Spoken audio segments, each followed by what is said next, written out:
Hello students, आज के class में हम बहुत ही महत्वपूर्ण टॉपिक आइंस्टीन के प्रकाश विद्युत समीकरण इसके लिए व्यंजक प्राप्त करेंगे। यह प्रश्न विगत कई वर्षों से बोर्ड परीक्षा में 3 नंबरों के लिए पूछा जा रहा है, तो बहुत ही इंपॉर्टेंट है। आइए सबसे पहले जानते हैं फोटॉन क्या है। प्लांक के क्वांटम सिद्धांत के अनुसार प्रकाश विकिरण ऊर्जा के छोटे छोटे पैकेटों या बंडलों से मिलकर बना होता है, जिसे फोटॉन या क्वांटा कहते हैं। मैं एक बार फिर से रिपीट करूंगा। प्लांक के क्वांटम सिद्धांत के अनुसार प्रकाश विकिरण ऊर्जा के छोटे छोटे बंडलों या पैकेटों से मिलकर बना होता है, जिसे फोटॉन या क्वांटा कहते हैं। इस प्रकार फोटॉन की ऊर्जा, प्रत्येक फोटॉन की ऊर्जा E के बराबर होगी h न्यू। E के बराबर h न्यू। h को कहते हैं प्लांक नियतांक और न्यू को कहते हैं हम विकिरण की आवृत्ति, और E फोटॉन की ऊर्जा है। इस प्रकार आप देख रहे हैं, इसके चित्र बना हुआ है। इस चित्र में एक धातु सतह या धातु के प्लेट पर h न्यू ऊर्जा का कोई फोटॉन आपतित हो रहा है। फाई 0 इसको कहते हैं कार्यफलन और half m v maximum square अधिकतम गतिज ऊर्जा है। इस प्रकार आइंस्टीन के अनुसार जब h न्यू ऊर्जा का कोई फोटॉन धातु सतह पर आपतित होता है, तो धातु सतह पर उपस्थित मुक्त इलेक्ट्रॉन इस ऊर्जा को अवशोषित कर लेते हैं और यह ऊर्जा 2 भागों में व्यय होती है। 2 भागों में व्यय होती है। ऊर्जा h न्यू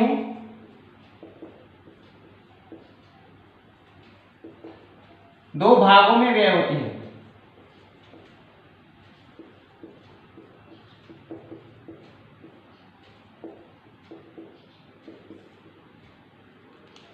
इस ऊर्जा का पहला भाग उस धातु सतह में इलेक्ट्रॉन को हटाने के लिए व्यय होता है।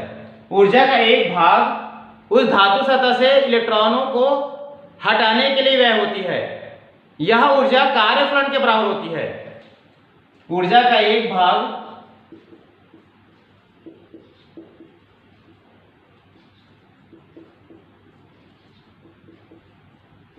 धातु सतह से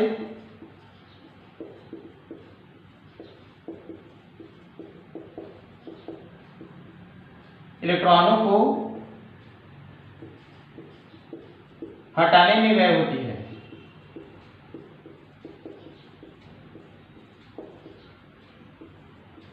यह ऊर्जा कार्यफलन फाई 0 के बराबर होती है।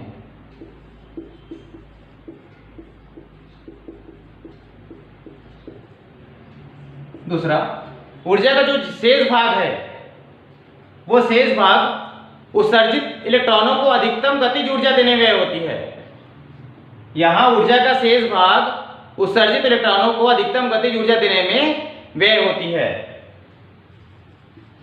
ऊर्जा का शेष भाग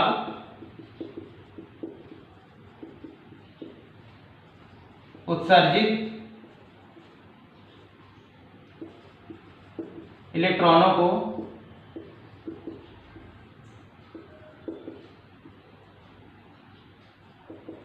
गतिज ऊर्जा देने में व्यय होती है।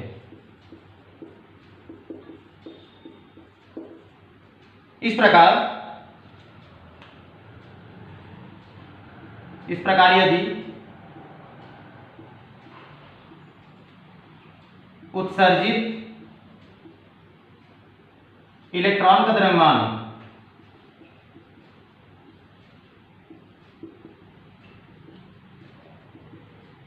स्मॉल m है तथा अधिकतम वेग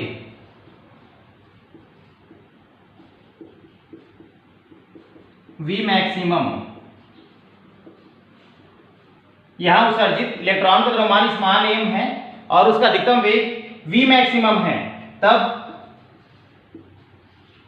अधिकतम गतिज ऊर्जा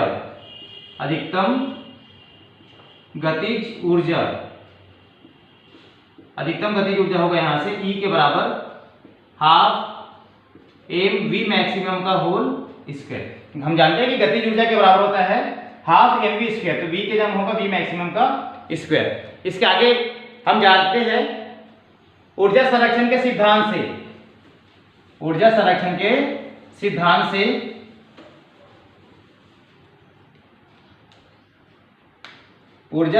के सिद्धांत से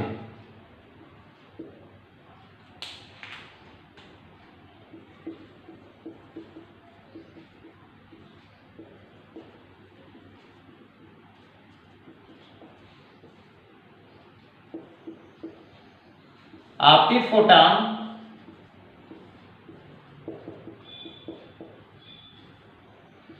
की ऊर्जा बराबर धातु का कार्यफलन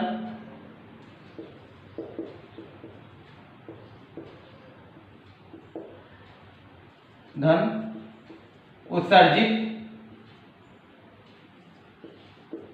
इलेक्ट्रॉन की अधिकतम गतिज ऊर्जा।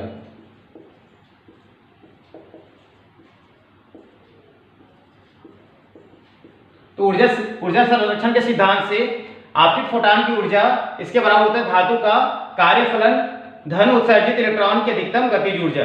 यहां से आपतित फोटॉन की ऊर्जा हमारे पास है h न्यू, धातु का कार्यफलन है 50 और इलेक्ट्रॉन की अधिकतम गतिज ऊर्जा है हाफ एम वी मैक्सिमम का होल स्क्वायर। यहां से 50 बराबर किस तरफ होगा, तो हाफ एम और v maximum whole square equal to होगा एच न्यू माइनस 50। इसको मानेंगे समीकरण नंबर 1। अब यदि आपतित फोटॉन की आवृत्ति धातु सतह की आवृत्ति के बराबर है, तो ये गतिज ऊर्जा के बराबर हो जाएगा 0। इसका आगे लिखेंगे यदि आपतित फोटॉन की आवृत्ति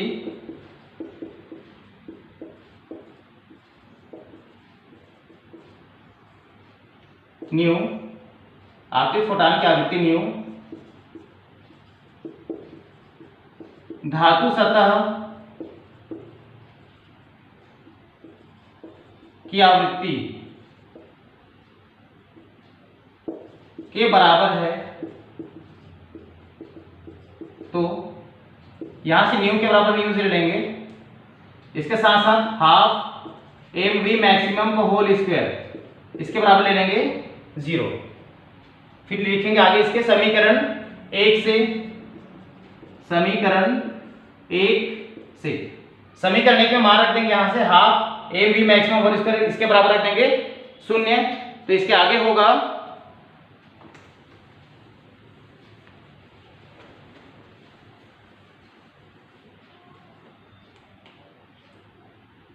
H nu minus 50 equal to होगा 0। यहां न्यू की जगह न्यू 0 रखेंगे। न्यू 0 को देहली आवृत्ति कहते हैं, न्यू 0 इसके बराबर होगा देहली आवृत्ति।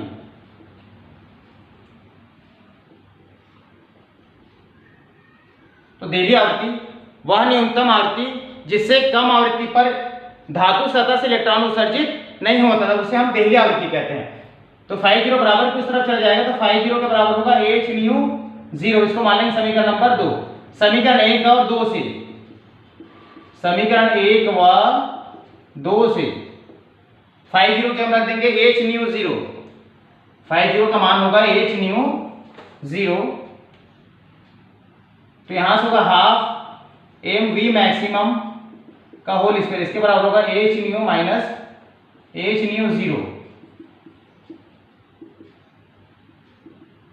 दोनों जगह h कॉमन निकल जाएगा, अंदर बचेगा न्यू माइनस न्यू 0।